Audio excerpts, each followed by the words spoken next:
Hello, everyone. Welcome, welcome, welcome, and happy Friday. Friday, October 17th. Great to have you. Hello, Chris, David, uh, Alicia. Welcome, welcome, welcome. We have a special guest today. It's not a surprise anymore because y'all guys just ruined the surprise.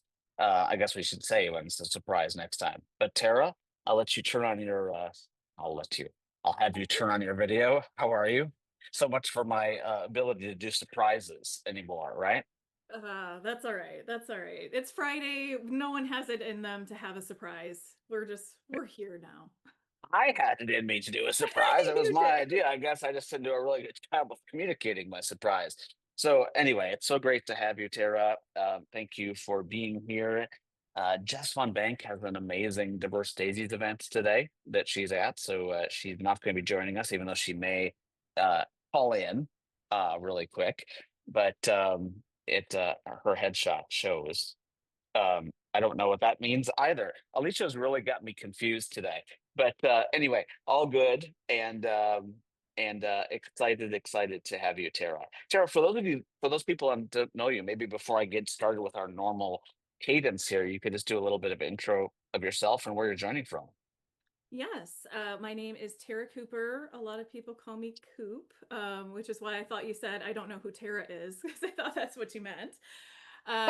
I am joining you today from Detroit, Michigan. I'm actually home today. It's the middle of conference season, so it's a rarity to be in my home office, but I am enjoying the lovely fall weather here. And for those of you that I don't know, I run our HR tech analyst practice here at Mercer. So I get to go out and nerd out on technology. I get to do research on how it's impacting people. I get to talk with all of the vendors and see the latest stuff and all of those fun things. So that is a little bit about me. Well, it's so great to have you here. Hey, guess what? I'm actually going to do something, Tara. John is on, and I don't get to do this very often. I don't get to play with John that often. But John, say hi. I'm going to go for a little walk here, and I'm going to ask John if he knows what this is. Um, I think he's going to know what it is. But as someone who lives in San Diego, yes, exactly, who probably has no idea what a snowblower is, since I'm sitting at I'll explain what I'm doing in a second, but since I'm somewhere today, there's a hardware store in the back. See, he didn't even know. He doesn't know. Snowblower. John, we need those in Minnesota, and we're getting in as Tara does, and Coop does in Detroit. Um, Is that for confetti? Yes, exactly. That's for confetti. Kind of. Yeah, episode 281 of the Now of Work Digital Meetup, 19 shows away from the big show, which is really exciting. And so glad that everyone is here. We always start with the same thing. We always start with a green, yellow, red. How is everyone today? Green, great. Yellow, so. Red, not so good. And like I said, we've been doing this for 281 shows in a row. So I'd love for you guys in the chat. We may have some newbies here. Go ahead and we've got quite a few greens, Coop. We do. We do. I love to see the greens on a Friday. That's such good news. I Um, love trying to get, I love trying. Oh, snow in Park City. oh, Cool, wow. David. Of course you Wow, do, nice. David. You got to send us some pics there on LinkedIn. We have to figure out how to get a few. We only have a few yellows. And by the way, reds are okay too. We all go through periods of red, and it's always good to express those. But we have lots of greens today, and just a few yellows.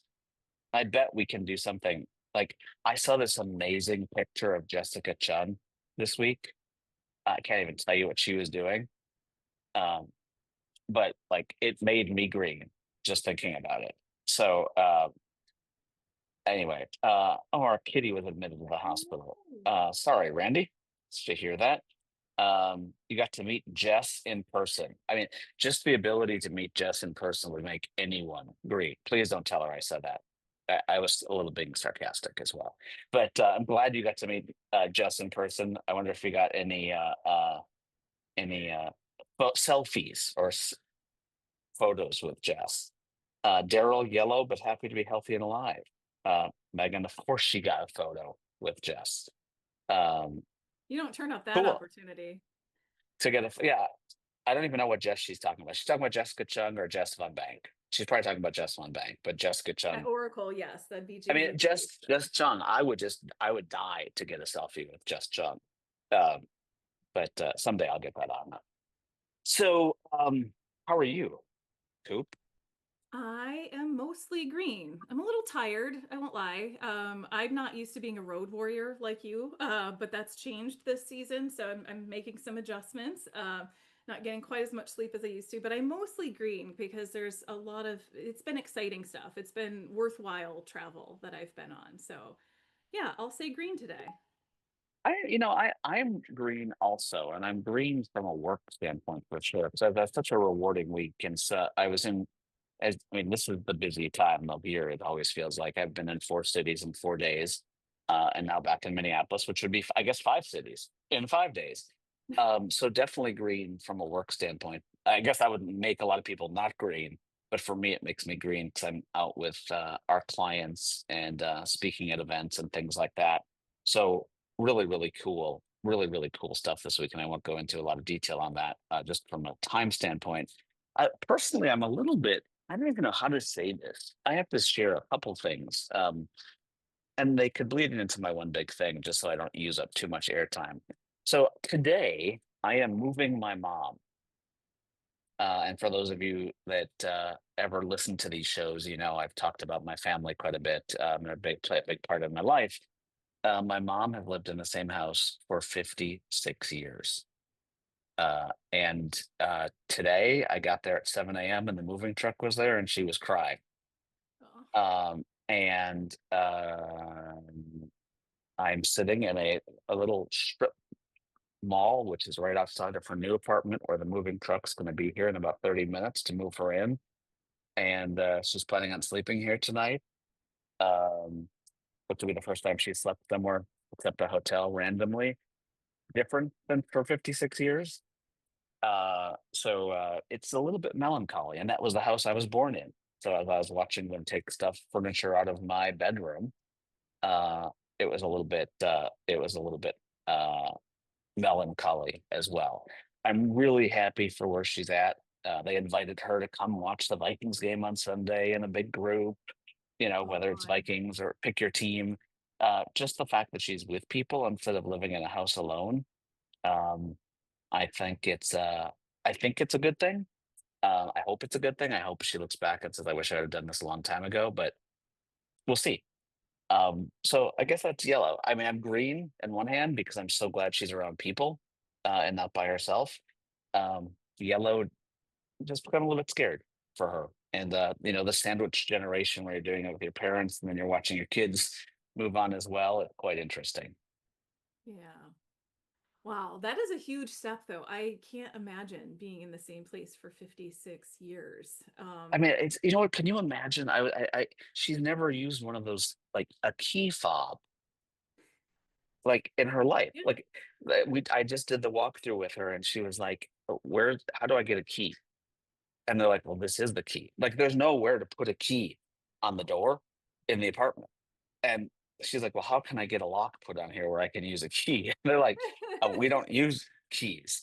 So it just that. I mean, just it's crazy when you don't think of all those little things Hmm. that if you haven't done anything for 50 years, it's crazy. She's like, "Well, how do I get this hooked up to my landline? If someone's at the front and needs to get buzzed in, they're like, we don't hook up to landlines. We just hook up to cell phones." She's like, "Well, then why do I need a landline? How often does the mail come?" Like, I'm like, "What do you get in the mail?" They're like, "The mail is a big part of my life." And I'm like, "Hmm."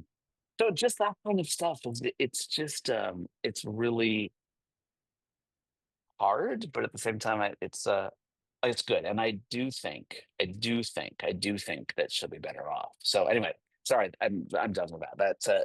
That's what I'm doing today. And when I put her to bed tonight and leave, Um, and that she doesn't need me to put her to bed, but when I leave there tonight, knowing how she'll sleep, because you know what I'm doing tonight? It's one other, it's one other thing that kind of ages me. I'm going to a concert, Which concert are you going to? so you're never going to guess. So I have to say, I'm going to Paul McCartney. Oh, he was my favorite Beatle, always. Yes, so I'm going to the Paul Love that. McCartney concert, and believe it or not, I'm going with my 18-year-old son and his girlfriend. So What? it's my wife and I going with my 18-year-old son and his girlfriend, who both say they want to see Paul McCartney before they don't get a chance to again. Well, that's very So opportunistic of them in a very good way. You don't see a lot of young people with that kind of thought process. So they will probably not regret their decision, is my bet. That's Steve, amazing. it's so funny. Steve actually said chaperone. No, they actually want to go, and I'm not chaperoning. Uh, um, but it's very like just thinking about a double date with my kid to a Paul McCartney concert. Never quite thought I would be doing it. So it's quite interesting. Well, you're giving me hope because I have a 12-year-old son, and so he's just at that stage where he doesn't want to have anything to do with anything that my husband and I like. And I'm very hopeful that he comes back around and actually wants to do real stuff with us at some point. So fingers crossed. Yeah, no, it's cool. So let's talk about what I've talked about my one big things. I don't have any more. I mean, I've got a lot of other one big things this week, but I'm not going to talk about them. Tara, what's your one big thing for the week? And then I would love for you guys listening in. We have a great group today. Love for you guys to put one big thing that you're like, oh, this was a great thing I happened this week, or this was a one thing that I'm struggling with, or one big thing that I helped someone with. I'd love if people would share Coop, as we go on to yours. Yeah, absolutely. I love to read everyone's every week. It's one of my favorite parts of the show. My one big thing for this week, I have By two. the way, I have, Tara, when you yeah, just said show, I have to tell you something, and I hate to interrupt you, but have you ever watched Family Feud? yes. I actually watched Family Feud with Steve Harvey the other day, and don't ask me why. Our cable TV was out, it went out, and then all of a sudden the Family Feud came on with Steve Harvey. And I have to say, I hope I don't offend anyone. That was like the dumbest show I've seen in a long time. Like I used to watch Family Feud with this guy named Richard Dawson, which totally dates me. And I don't even know why I watched it, but this Family Feud thing that I watched with Steve Harvey, I was like, this is not funny. I'm sure I just offended someone. I apologize, but when you called this a show, it was the first thing that popped into my head. Sorry. Well, I Continue, will Coop. try to keep this better than what you saw then, and maybe meet your standards here. My one big thing on the work front this week, I had the chance to go out to UKG's office in Sunrise, Florida, which was a nice little break from Michigan weather. That's always lovely. But the reason it was my one big thing is I was there for their AI co-innovation summit around recruiting. And it was super interesting. I was there to give them some thought-provoking questions as they started off their day, but the whole premise was bringing some of their clients in to talk about the real challenges that they're facing, what's actually broken, not working, where they're facing, gaps and things like that. And thinking about where they want to use AI to solve some of those challenges together. So not building for people behind, some closed door and then prescribing it to them, but bringing them in a lot like we talk about in a lot of the work we do of co-creating with people. And this was the first time I got to see something like that. I'm not saying the other vendors don't do this, but it's the first time that I personally got to see something like this. And it was super engaging. Their audience was really eager to participate and to think about what comes next, and so it was super energizing for me. So that was my one big thing on the work front. On the personal front, I have invited my son to come along with me on a work trip for the first time ever. He's 12 now, so at the age where he can come along, and then we're going to stay the weekend together and have a little outing together. But he will, for the first time, get to see what I do in a work setting. So I'm excited for him to experience that. Not that he'll appreciate it now, but maybe someday he will. No, I love that. Thank you for sharing that. It's really interesting. I happened to come across a an interesting newspaper. Oh my God, just put me in there with my mom. An interesting headline yesterday. And I don't know if anyone saw it, um, but what was so interesting to me about it was it was uh, it was about talent acquisition innovation, which is what you just made me think of with what you just were saying that you were Yeah. doing. But the interesting thing is that I'm going to share the headline because I think it was so fascinating. And I don't really, once again, I don't want to pull it all, but this was the headline. Salesforce offers its services to boost Trump's immigration force. And this was just last night. And if any of you read through this, one of the things it said is that it was going to use artificial intelligence to help the organization with, you can see where I'm highlighting, talent acquisition to achieve its goal to nearly triple its workforce by hiring 10,000 new officers and agents expeditiously. I'm going to stop sharing that. But it just made me think about like, oh my God, if this is what we're talking about, uh, isn't Mark Benioff the game show guy? Mark Benioff is the guy that is CEO of Salesforce.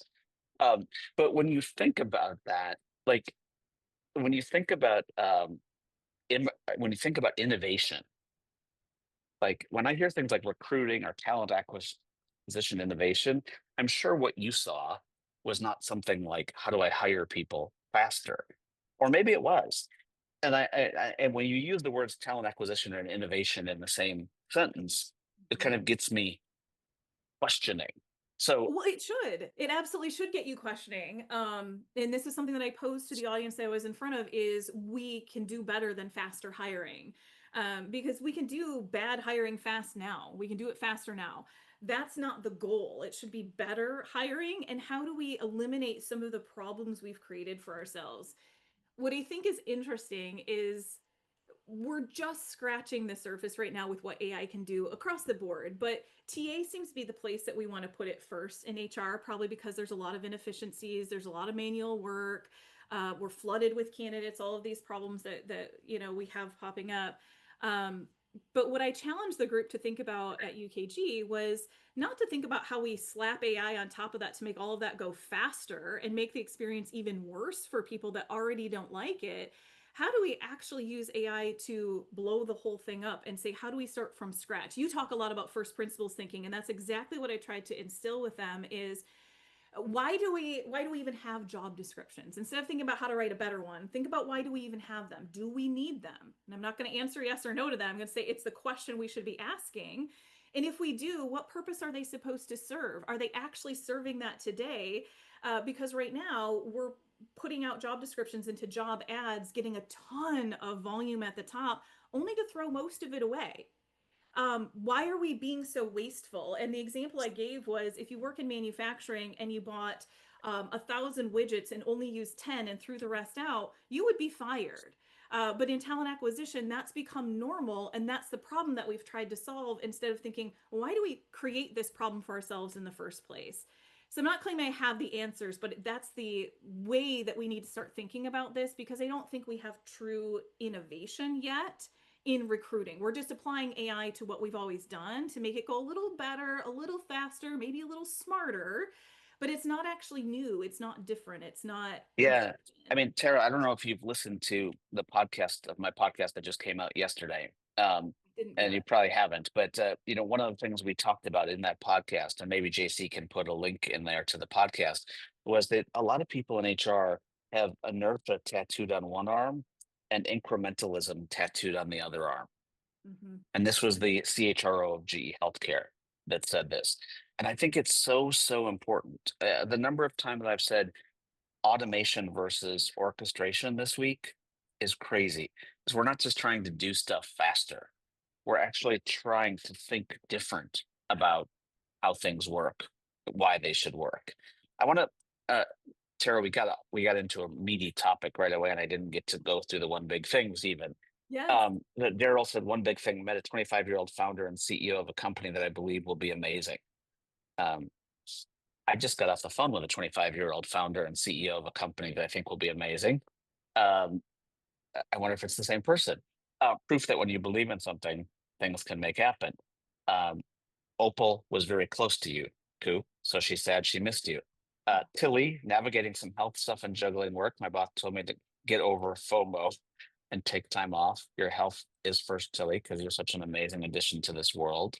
John, one big thing that is I dropped off my vote for the California special election. Uh, I get a thrill in casting my vote. Love that. Lynn's got a bridge back, it sounds like, which was causing a lot of problems. Um, yeah, I love that you guys share these things. It's really my one big thing was getting to have coffee with Jess. Holy cow. Oh, This is getting that just coffee with Jess at AI World. Jess clearly gets around. No one said they had anything with me this week. I guess I've been in hiding, but that's awesome, Chris. Glad to hear that. And hey, I have a really cool Chris episode of the podcast coming up soon. Also, that Chris and I recorded together in Vegas. So excited to release that soon as well. Um, awesome. So all of these comments are great. And, I don't want to get too deep into I don't want to get deep into that headline I just shared because there's so many different things that are going to come from that. But we talked about a couple different things, Coop, that from your tours that we really wanted to, to think about here. There's this concept of a digital twin, mm, and for those of you that haven't seen, some of the work that our friend Josh Person does, he did an announcement yesterday, as well as the founders of Eightfold did an announcement yesterday of a new company that's creating digital twins. Now, once again, when people do announcements like this, what's the first thing that happens? Everyone starts diving in, saying, "What's a digital twin? What's a digital twin? What does this mean to me? What's this mean to my job? What's this mean to my life?" I was on a leadership team call early this morning where the first question came up was, "Are we building digital twins?" And I'd love maybe if we could start. I mean, like, first of all, could you imagine if I had a digital twin? I think I already do. But just that term, digital twin, and what it means, and where you think it's going to take us, Tara. I mean, could you imagine if you hooked up an AI agent to a digital twin, and the digital twin had all of the information that you have in your head? Then I really don't need you. Not I don't need you, but like right. anyone doesn't need anyone if that's the case. So where do you think this digital twin concept is going? And, I'll put a link into the announcement on Yeah. this one as well. Yeah, so this is super interesting because I mean when you the history of digital twins for those that haven't researched it is this started with NASA. And you would create a digital twin of the space shuttle, the rocket. And this happened after there was a disaster, and they wanted to replicate the scenario to figure out where they needed to fill their gaps and make sure that didn't happen again. This is used in things like manufacturing, and like if we reconfigured our manufacturing lines, what would that do here? So we can do kind of simulations and that sort of thing. So that's where the digital twin idea started. And now we're talking about applying it to people. I think there are some very interesting, super interesting use cases for this. For example, think about this in medicine, making a digital twin of a patient that has all of their genetic information, their history, their background, all of that is there for you so that you can see which therapy might produce the best outcome without that patient having to go through horrible side effects or that sort of thing. That's an amazing idea of an application for a digital twin where you've got this information that helps you do things that actually helps the human condition.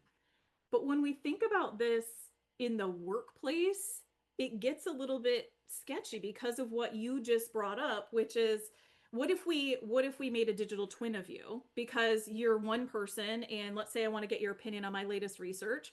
Well, you're not available 24/7. I mean, you are because I don't think you sleep, but most people are not. I could go ask your digital twin and I could get a representation of what you would likely tell me about that research. That's interesting, but then who owns that? Let's say you leave, who owns that digital twin? If Mercer owns that digital twin, then that means they own all of your experiences, your thoughts, your reactions. And so there's a huge ethical side to this that is being brought up. So I know Josh Person had his big announcement about this, and he specifically said, well, the company naturally owns anything that you produce while you work for the company. But think about you, Jason. You have a private Substack. You have, your own podcast that you do. You do some things for Mercer and some things because you just have an interest in this area. Who owns that then?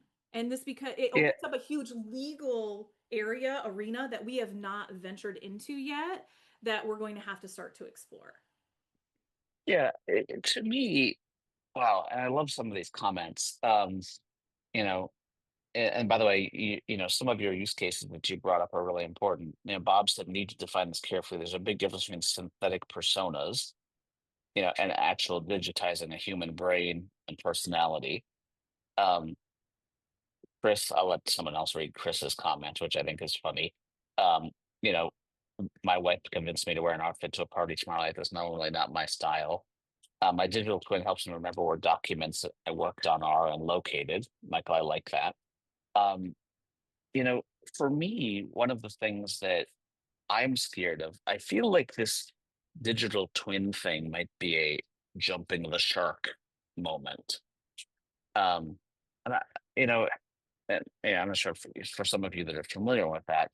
Like, I think, ChatGPT and some of these Gen AI things and even AI agents were things that were like, okay, working part, let's automate working along with me. But if all of a sudden I have a digital twin that can talk to an AI agent and I'm no longer needed, that changes this whole thing completely. And guys, I'm not. There's no one saying digital twins are perfect. There's no one saying digital twins are even um, viable in today's world. But just the fact that they're out there, they're close enough that people are talking about them in mainstream. Um, I think it's an. I mean, I truly think it's another, or it's an add-on to a Chat GPT moment that we need to be watching. Eh, Um, Jessica said, I'm curious about how digital twins are being built and designed. I mean, Jessica, digital twins are being built and designed by just watching you, watching everything you do, taking in everything you do, watching all of your comments on the Now of Work digital meetup, and then duplicating them into your twin so that there's a twin that's able to do it instead of you. Now, I'm not saying able to do it. Actually, I did say able to do it. But what I'm saying is that if I asked Jessica Harvey's twin a question about the Now of Work digital meetup on October 17th and Jessica Harvey wasn't available, guess what? The digital twin could answer the question. But then Bob brings up a really good point too. When a leader's digital twin does all the performance reviews simultaneously, we're in big trouble. And this is another question that's being brought up around this. What if your digital twin gets it wrong? Who's accountable for that? And this is a big thing in AI altogether, right? Is accountability. Who is accountable when the information, the output is inaccurate? And So I that's thought the was really interesting. I'm sorry, go ahead. no, Tara, no, go ahead. go ahead. No, I thought was really interesting about this was I didn't mean to step on you there. I think that the concept that the people, excuse me, that started Eightfold around skills started this digital twin company. Hmm. Like, what is that telling you? Is that saying, hey, we're going to all of a sudden think about skills and how do I mirror skills?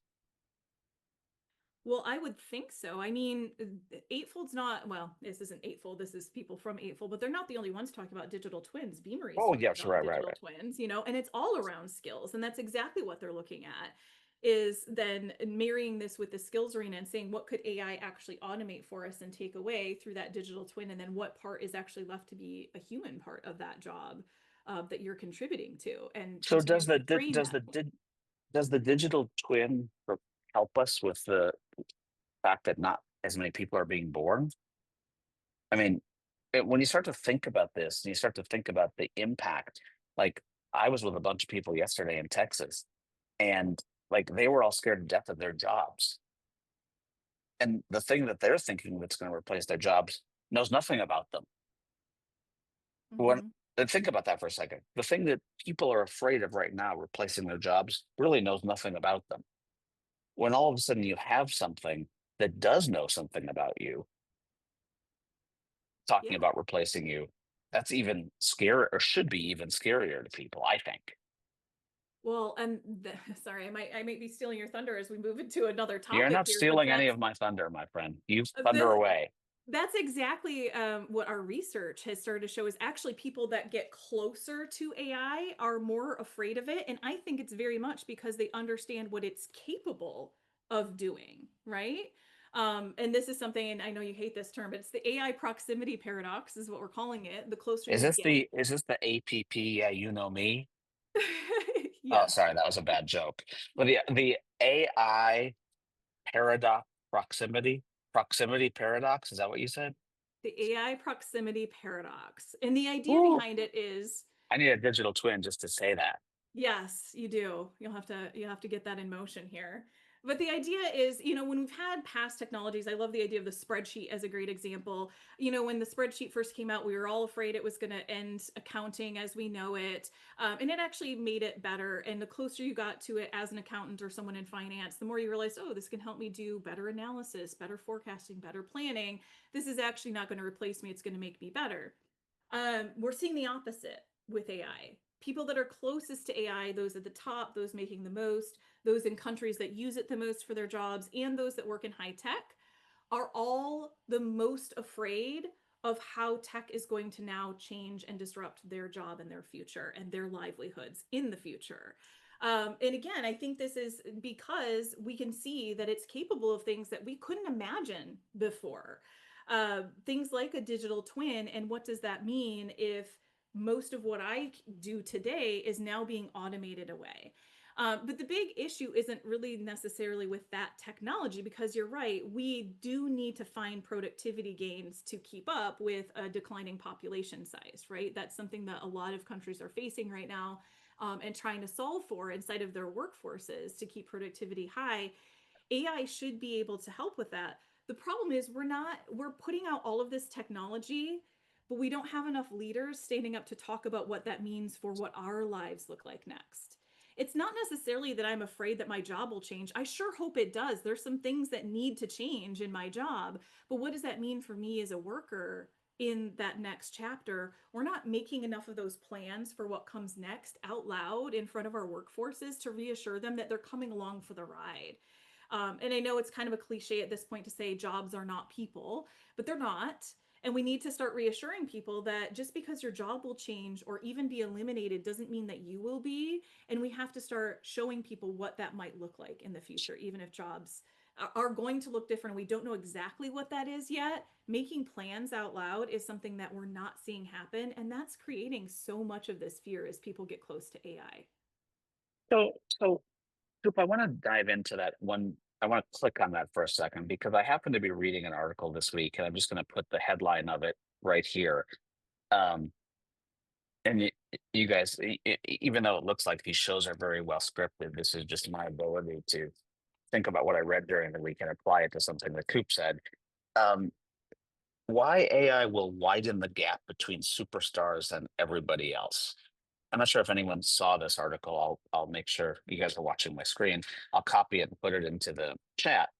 But what was really interesting about this is it talked about how people that use AI are actually getting like s- 2 or 3 or 4 times more productive, and the people that aren't embracing it are becoming the gap between a worker who's wanted in the organization and a worker who's not wanted in the organization is becoming even larger.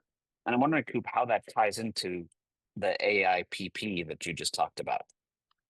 Yeah, well, I mean, you definitely see people that are on the forefront of taking advantage of this, trying to optimize their roles. They were probably your high performers already that were naturally curious about how to do things better inside of your organization. But if you want the rest of your organization to come along, it's hard to do it in today's environment because most people don't know what comes next. So that again, that fear and uncertainty and doubt is rising. And what we're telling people today, because the way most organizations are approaching AI today is go and play with this, do it on your own, figure it out. And some high performers are figuring it out and figuring out better ways to do things, but the rest of the organization is like, so I'm going to essentially automate my own livelihood away. I am going to go and experiment to figure out how to get rid of my own job, and you're not talking about what comes next. So I do think, yes, will you naturally see some people that are high performers leaning towards using a new technology first or improving the way that their job is done? Sure. But I don't think that everyone else is a laggard. necessarily. And we honestly, we need those people to come along for the ride. As you mentioned, we don't have the workforce that we need to support the future goals that we have as organizations. So we're going to have to bring those people that are not our superstars along with us. And again, that means talking more about what that might mean for their jobs in the future instead of just saying experiment, and then we'll figure this all out later, because there's the trust isn't there for them to come along on that ride. So when you think about that, when you think about that, what where do people where do people go? Like what should people be doing? Because I think what you said is really, really interesting, but I also think it's very confusing because then you get into a headline like this: Accenture announces 11,000 layoffs amid 865 million AI restructuring. And if you actually read this story, what it says is these 11,000 people couldn't fit the bill. They couldn't come along. These are the people that we weren't able to bring along, so we're leaving them behind. So, Tara, if you think that, how does that tie into what you just said? Well, Jessica, well, the other piece of, really quickly, Jessica, I just want to make sure I answer Jessica's question. Just because I had uh, oh yeah. coffee with the CHRO of Accenture last week, that is a very small percentage. It's 4%. So it's a very small percentage of their workforce. So I'm not saying it's a lot, but it's still 11,000 humans. And 11,000 jobs that like are lost, that's impacting someone's life. We shouldn't just, yeah, brush those aside, even though it's maybe a small percentage of their workforce, certainly. But the other piece that was in that headline is how they're then actively working to upskill another 70,000. And that's the piece that I feel like is the real headline, that they're actively working to tell people, here's where your skills need to develop, and we're going to help you provide a path to get there. That doesn't mean that every single person in your organization is well suited for where your organization goes next, with or without AI. And we can blame AI. We're using AI as a scapegoat, I feel like, in a lot of these headlines. This is probably a restructuring for where Accenture is going next. AI might help with that a little bit, and if you're not able to take on the tools that are going there next, that's no different than what we've seen with other restructures in the past. It's just that AI is kind of being used as a scapegoat for the reason. Um, but again, this is where the bigger picture to me is we're focusing on upskilling this bigger portion to actually come along with us. And that's the piece that will start to gain the trust of the workforce that's left, to help them know that we're going to continue to invest in you and you're part of this direction as we move forward. Yeah, I mean, one of the things that was really interesting, and Tara, I don't know if you happen to see, I wrote something over the weekend on culture being the underpinnings of whether AI works in an organization. And it's been really interesting this week as people I've been traveling with or people that I've gone to see have read that piece. They're like, we've been blaming IT for AI not working. And instead, we should probably be looking in the mirror and saying, it's our culture. Our culture doesn't have trust. Our culture is not one to experiment. Our culture is not one to fail fast, et cetera, et cetera, et cetera. And that to me, it's been such an eye opening thing for me is, and it was really a friend of mine at my son's football game last week that actually said this to me. He's like, I don't actually think AI has anything to do with whether or not the tech works or not. It does. I get that. But I think the bigger issue is whether people trust where they work. And Yeah, when we all of a sudden look at trust and engagement being at an all-time low, and we're trying to push change on people, oh, and by the way, there's digital twins that might do your job. exactly. I think we're coming into like a culture clash here. Well, and this has been the issue with technology even before AI, right? I mean, we've seen this with talent marketplaces, which I love the promise of a talent marketplace. They usually don't work, not because of anything to do with the technology, but because we have a culture of talent hoarding, because our manager goals are myopically focused on just my own department as a manager instead of developing talent for the rest of the organization, right? So I definitely think this absolutely is a trust issue. And our own research shows there's a huge connection between trust and thriving at work. And thriving employees are more likely to do things like be willing to make mistakes. Hugely important in the age of AI to try and fail fast. People being able to willing to speak up without fear of retaliation when they see that something might be going off the rails. That is another big piece that is tied very much to trust in an organization. You have to have that to deploy AI effectively and ethically inside of your organization. So, culture is a huge underpinning to all of this because that is exactly where trust starts to thrive. And even though trust is very low, the workplace is the place where it's the highest. It's higher than the media, higher than the government, higher than NGOs. It's the workplace. But if we let kind of IT just lead with AI and just push AI on us and then blame IT for it, that's going to threaten all of the trust that we have. And this is where HR really needs to play a bigger role in the AI conversation, not just about AI in HR, but AI across the organization, because it is very much a people issue. That's where culture comes from, is how we interact with each other on a day-to-day basis. Yeah, Tara, Lynn, I want to just read some of these. Yeah. Managing AI is going to be very different than managing people, but there will still be people that aren't meant to manage, period. Completely agree with that, Jessica. Lynn said, as a person using AI, you become the manager. It's a great way to think about it. I don't think of it that way, but that's a really cool way to think of it, actually. Some people just never wanted to Mhm. be managers. They still don't. We need to Yeah. introduce AI different to those people. Brooke said something interesting. She said, suppose Accenture replaces all employees with AI. Would anyone still work with them? Which is interesting to me because, yeah, what the word all capitalized, I would say if they replaced all employees with AI, I'm not sure. I mean, Brooke, this gets into the question of how many people would rather talk to a human chatbot versus a chatbot. Excuse me, talk to a human chatbot. Talk to a human versus talk to a chatbot. Um, I think it depends on the cost. It depends on the value. It depends on the time.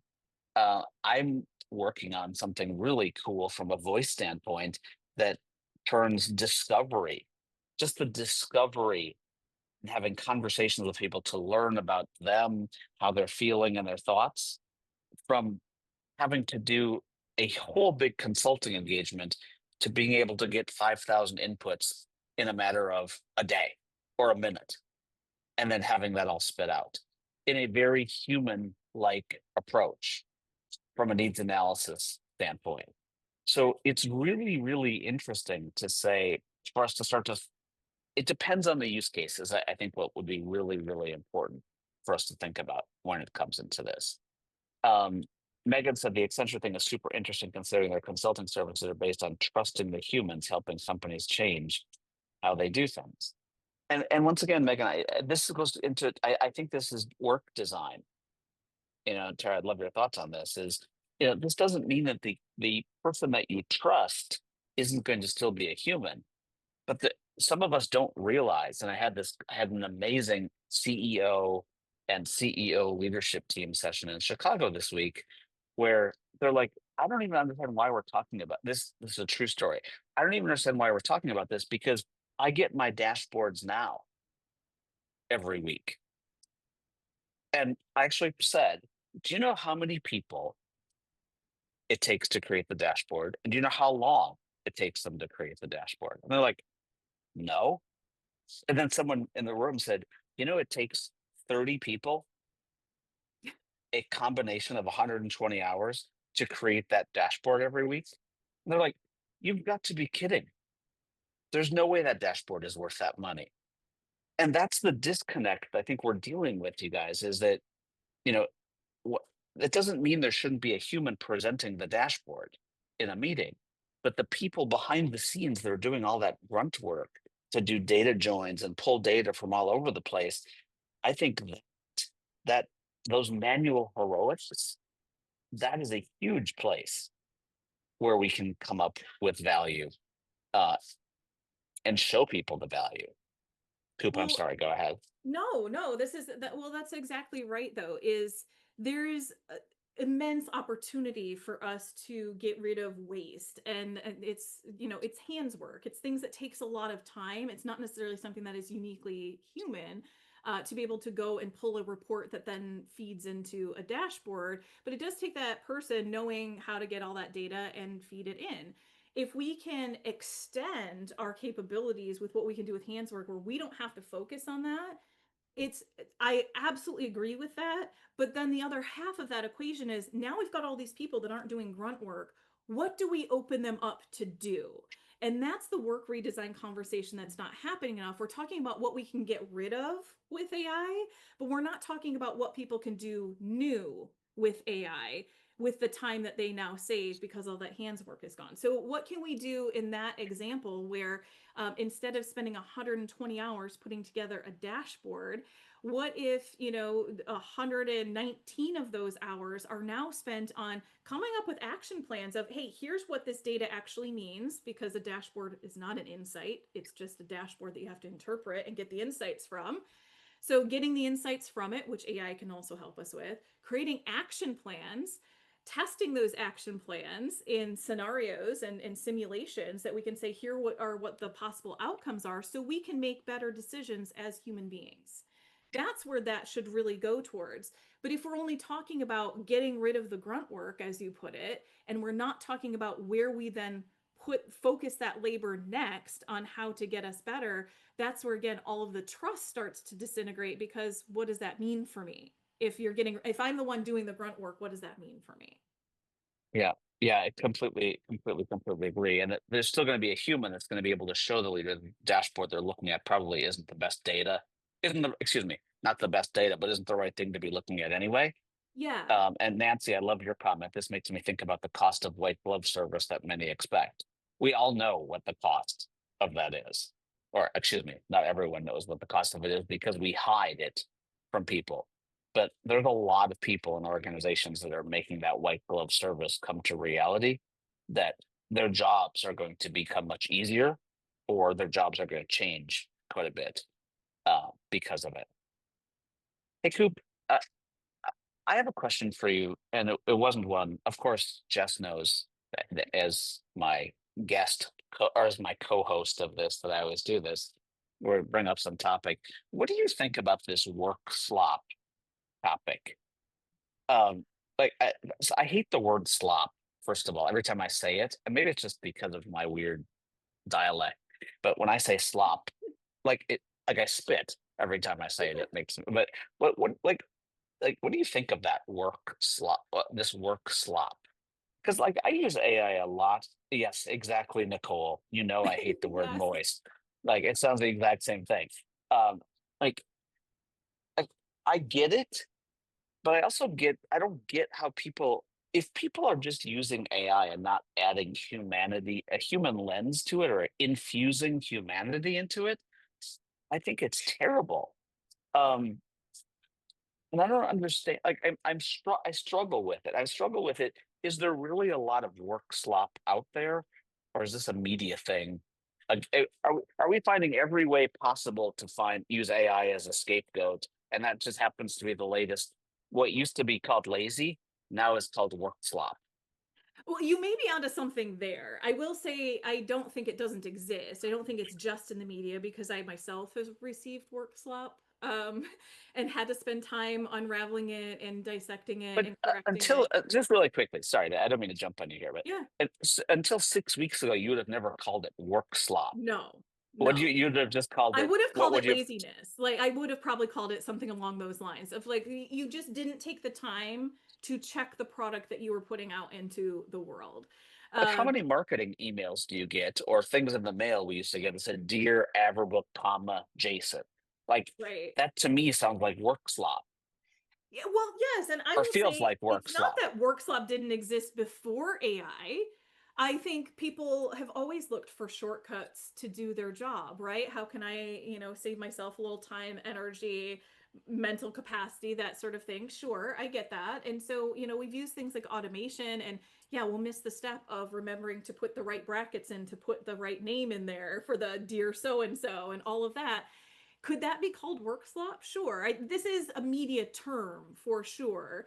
But I think it goes back to actually a little bit of the article that you shared about superstars kind of separating from the pack. When you look at how superstars use AI, it's not to have AI do their job for them, it's to outsource specific parts of it. Help me get my research faster. It's not, I could have done that myself, but you can do it faster for me. That doesn't mean that just because ChatGPT tells me this is a valid stat means that I believe it. I still have to go to the source, make sure that that's actually what this document is saying and that I'm representing this properly in my own research when I go and do it, right? There's still a human accountability element. And this is again where we need stronger leadership here to talk not just about, hey, don't take our proprietary information and feed it into a public chat bot. That's the security 101. Sure, we need that. But we also need leaders talking to people about how to use this in a smart way, giving examples of how they've used it, sharing across the organization of success stories of where it's actually moved the needle forward instead of just creating more work for the next person that receives that output and has to untangle it and figure out what you meant. Yeah, I love that. Coop, do you have anything else you want to talk about? Because I was about to bring up one topic and then I realized how much JBB hates when I do this with 5 minutes left. And the topic I was about to bring up, which was once a year engagement surveys, would have definitely not covered in 5 minutes. So Yeah, that's more than a five I minute was going to topic. talk about something that I dealt with this week that just drove me absolutely crazy on that topic, and we need to get to it. But we're not going to get to it in 5 minutes. Well, I'm sad by that because that is a topic that I could rabbit hole down for a long time Well, because then it you're going to be on when we do it okay, do because it. it is I dealt with something this week where I was like, oh my God, if you ask people see, I'm going to go down the hole. If you ask people once a year how they're doing and expect to take action on it based on that in an anonymous kind of way, um, with how fast the world is changing, Yeah. I read an employee engagement survey this week that said, if our organization starts to use AI, how is it going to make you feel? And I was like, excuse me? And they're like, oh, that was a question from last year. We just forgot to take it out. Like, this was done by a huge organization, their HR department. And I'm like, you want to talk about work slop? Sorry, I meant it's a public place. Like, is that not the biggest work slop that I've ever seen or ever heard of? And look at how out of touch that makes an HR department look. Yeah. Yeah, See, it's hard you not to go don't down get this the path. reality that we're living in at all. And that goes it goes right back to everything we've talked about today. It's trust. It is That is one trust. little moment that's going to break trust. And it might not seem like a big deal like, "Oh, we forgot to take it out." No big deal. But for the person reading it, it probably had an impact. It gave them either they built trust in that moment or you lost it. And I'm guessing it was the latter. Yes. And I love what Bob just said about employee surveys and social listening. I brought this up at a event I was at earlier this week in Atlanta. I said, talked about social listening. And they're like, we don't want to listen to people's social conversations. I'm like, that's not what social listening is. Um, we have so much opportunity in this space. It just, yeah, it keeps us out there. It keeps us out, keeps us relevant, right, Coop? Keeps us It keeps relevant. my brain going, that's for sure. I've got a lot to think about at all times because of all of this. But yes, So, Coop, I'm just going to yeah. end with thank you for being here. A, B, I'm going back to check on my mom to see if she's decided to move back to her house yet, Wow, based not on an the option. apartment. Three, I want to say I'm really, really sorry about the Tigers. Those That are the I'm not Detroit a baseball Tigers. fan, but my father-in-law is. He's a lifelong Tigers fan, so send Okay, the well then I'm condolences his really way. sorry to hear about the Lions. All right, hey, we're not out yet. No, you're not out. I'm just saying I'm really sad to hear about your fantasy football team. Oh yeah, that's definitely in the dumpster right now on Yeah, fire. exactly. Detroit, and your whole football sports world struggling a little. Go Michigan Red struggling Wings. too. Yes, Michigan Michigan, struggling a yes, little bit.